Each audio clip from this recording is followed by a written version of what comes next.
নমস্কার, আপনারা দেখছেন খবর সারাদিন। আগামী 24 ঘন্টায় রাজ্য জুড়ে আবহাওয়ার বড়সড় পরিবর্তন। সন্ধে নামলেই থাকবে কনকনে ঠান্ডা হাওয়ার দাপট, সঙ্গে দক্ষিণ পূর্ব রাজ্যগুলিতে প্রবল ঝড়ঝঞ্ঝা ও সমুদ্র উত্তাল হওয়ার সম্ভাবনা। বিস্তারিত সম্পর্কে আলোচনা করব এই খবরে, তাই খবরটি অবশ্যই শেষ পর্যন্ত দেখবেন এবং ভালো লাগলে একটি লাইক ও শেয়ার করে দেবেন। দপ্তরের তথ্য অনুযায়ী আগামী 24 ঘন্টায় রাজ্য জুড়ে থাকবে কনকনে ঠান্ডা অনুভূতি, সঙ্গে হিমেল হাওয়ার দাপট।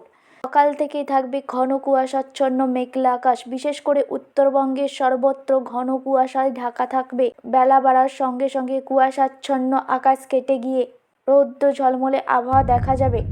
একই রকম দক্ষিণবঙ্গের বিশেষ করে পশ্চিমাঞ্চলের জেলাগুলিতে কনকনে ঠান্ডা অনুভূতি হবে এবং সকালের দিকে কুয়াশাচ্ছন্ন আকাশ দেখা গেলেও বেলা বাড়তেই রৌদ্র ঝলমলে আবহাওয়া তৈরি হবে। কলকাতা ও তার পার্শ্ববর্তী অঞ্চলগুলিতে সকালের দিকে কুয়াশাচ্ছন্ন আকাশ দেখা যাবে, তবে বেলা বাড়তেই চড়া রৌদ্র উঠবে কলকাতা ও তার শহরতলির আকাশে। আবহাওয়া দপ্তরের তথ্য অনুযায়ী আগামী 48 ঘন্টা পশ্চিমবঙ্গে শুষ্ক আবহাওয়া বজায় থাকবে, তবে কোথাও বৃষ্টিপাতের তেমন কোনো সতর্কতা নেই।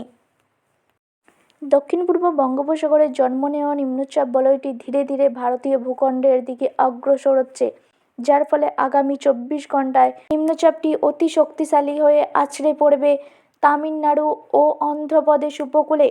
এর জন্য বিশেষ সতর্কতা জারি করা হয়েছে তামিলনাড়ু ও অন্ধ্রপ্রদেশ উপকূলের বন্দরগুলিতে, বিশেষ করে অন্ধ্রপ্রদেশের বিশাখাপত্তনম, গঙ্গাভরম, কাকিনাডা বন্দর, এছাড়াও তামিলনাড়ুর চেন্নাই, কুড্ডালোর, নাগাপট্টিনাম বন্দরে বিশেষ সতর্কতা জারি করা হয়েছে। এই নিম্নচাপের প্রভাবে তামিলনাড়ু ও অন্ধ্রপ্রদেশের উপকূলীয় জেলাগুলিতে প্রবল ঝড়ঝঞ্ঝার সতর্কতা জারি করা হয়েছে। আগামী 24 ঘন্টায় সমুদ্র ও তার উপকূলবর্তী জেলাগুলিতে ঘন্টায় 80 থেকে 90 কিলোমিটার বেগে ঝোড়ো হাওয়া বইবে, সঙ্গে সমুদ্র উত্তাল হওয়ার প্রবল সম্ভাবনা রয়েছে।